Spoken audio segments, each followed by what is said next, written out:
জানেন, পরকীয়া প্রেমে হয়তো সুখ পাওয়া যায়, কিন্তু আপনার মনটা কখনো শান্তি পায় না। কেননা অন্যের হৃদয় চুরি করে ভালোবাসা হয় না, সেটা শুধুমাত্র ক্ষণিকের আসক্তি। এই যা পরকীয়া প্রেম হচ্ছে আগুনের মতো, দূরে থেকে উষ্ণতা দেয়, কিন্তু কাছে গেলে সব পুড়ে ছারখার হয়ে যায়। আর কেনই বা পরকীয়াতে জড়াবেন বলেন, যে প্রেমকে প্রকাশ্যে আনা যায় না? তা কি কখনো মনের শান্তি মেটায়? মনে তো হয় না। পরকীয়া প্রেম হয়তো ক্ষণিকের জন্য মিষ্টি হয়, কিন্তু বিশ্বাস করেন, ভবিষ্যতের জন্য একটা তিক্ত পরিণতি অপেক্ষা করে।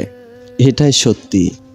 আর অন্য কারো জীবনসঙ্গীকে কেড়ে নিয়ে কখনো নিজের মাঝে শান্তি পাওয়া যায় না। একটা কথা সব সময় মনে রাখবেন, যে মানুষটা তার প্রিয়জনকে ধোঁকা দিয়ে আপনার সঙ্গে অবৈধ সম্পর্কে জড়িয়েছে বা পরকীয়ায় লিপ্ত হয়েছে, সে যে কাল আপনাকে ছেড়ে যাবে না তার কোনো ভবিষ্যৎবাণী সে দিতে পারবে না। তাই এ সম্পর্কে জড়ানোর থেকে না জড়ানোটাই বেটার। হ্যাঁ, আর পরকীয়ার যে অপসংস্কৃতিটা আছে সেটা আমাদের দেশের না, এটা অন্য আরেকটা দেশের চক্রান্ত, যেটা আমাদের মাথায় ঢুকিয়ে দেওয়ার চেষ্টা চলছে। আজ থেকে 20 বছর আগের কথা চিন্তা করেন, হাতে গোনা দু একটা ছাড়া এই ধরনের ঘটনা খুব সামনে আসেনি।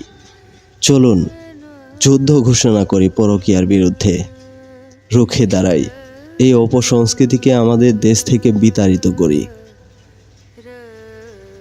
প্রিয় দর্শক, আমাদের আজকের ভিডিওটি কেমন লাগলো অবশ্যই কমেন্ট করে জানিয়ে যাবেন। আর ভালো লাগলে একটি লাইক করে শেয়ার করে দিবেন। আর অবশ্যই সাবস্ক্রাইব করে আমাদের সাহায্য করবেন। চলুন আজ তাহলে যাওয়া যাক। Bye bye.